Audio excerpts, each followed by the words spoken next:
Hey there, today I'm going to show you how you can take an image from the internet or from a design that you actually create, transfer it onto a single tile, and then cut that design out using a wet saw and tilesizer.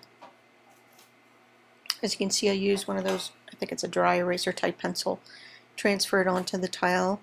That way when you're done it will come off, it will wash off.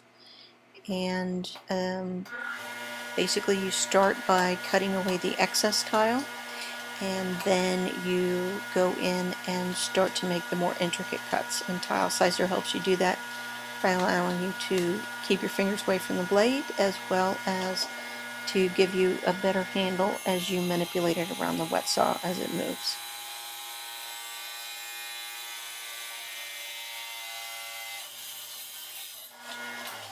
Something to keep in mind is the type of tile. Slate tiles and travertine tiles really cut much better when you're doing rounded type cuts. A ceramic type tile, especially if it has one of those glazes over the top, will not cut as clean, especially if it's a less expensive tile. It will almost chip off like shards of glass, little bitty pieces. If you're using glass, you should use a glass blade or a blade for cutting glass.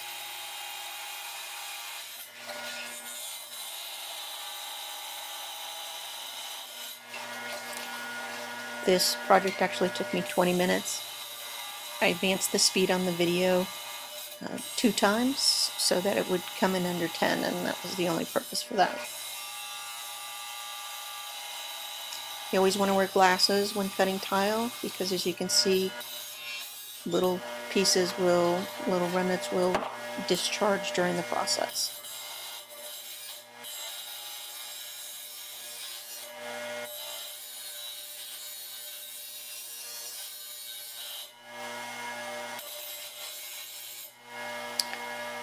The blade is great for being able to almost sand the sides of the tile to get the look that you're going for, especially if you're doing some sort of rounded type cut.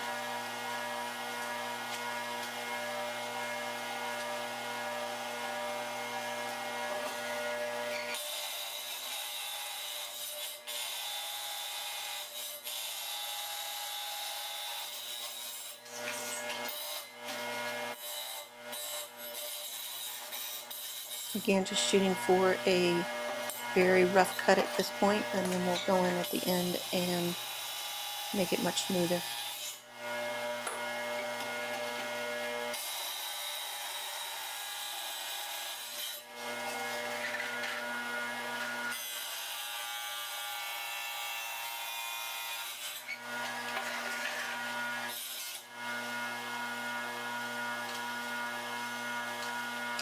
I much prefer the kind of wet saw where the blade is overhead. It's easier to manipulate. When you're working with a blade that comes up from the table, the way the blade rotates, it makes it a little more difficult to cut freestyle like this. And it takes away some of the under tile underneath the actual tile just by the way the movement of the blade works.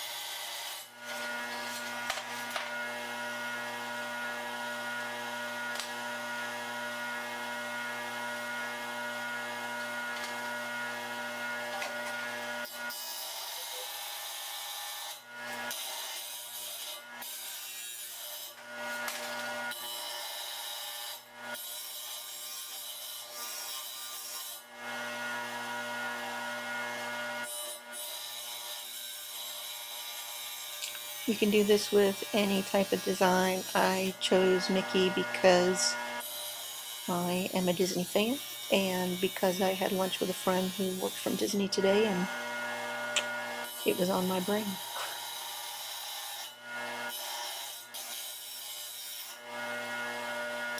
You can do a lot of things when you're done with these designs. You can put cork or velvet on the bottom of them, and you can make coasters out of them. You can put a hook on the back to hang it on the wall. You can tile it to a wall. You can make it part of a larger overall design, tile design. You can see how the blade just almost sands that that circle appearance to the shape of Mickey's chin and face.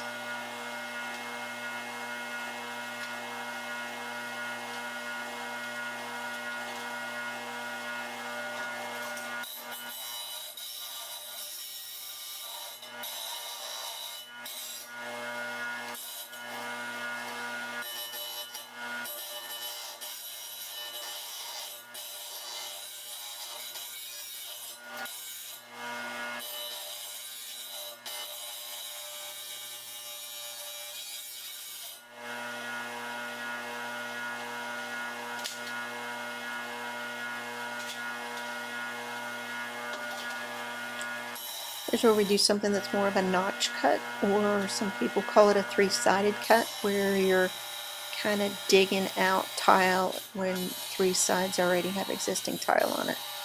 And that's what we're doing between his ears here. If you were doing this on a normal tile project, like a kitchen backsplash, or perhaps something in the bathroom, you might do this type of cut on a cabinet, or perhaps some sort of faucet. And then you go in and kind of dig out the remnants. Again, a little easier on a wet saw that's overhead versus below, because of the rotation, the way the rotation of the undersaw works.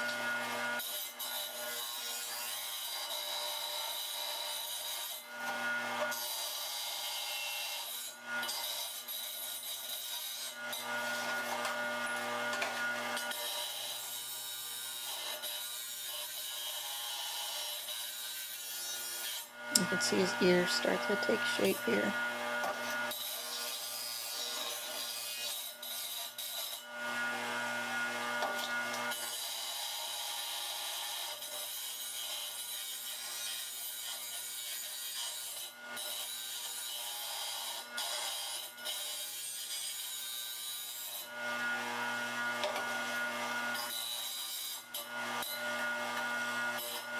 And we're coming to the end, so I hope you enjoyed the demonstration. I hope you think about trying a project like freestyle project like this by yourself, and join us when we do this another time.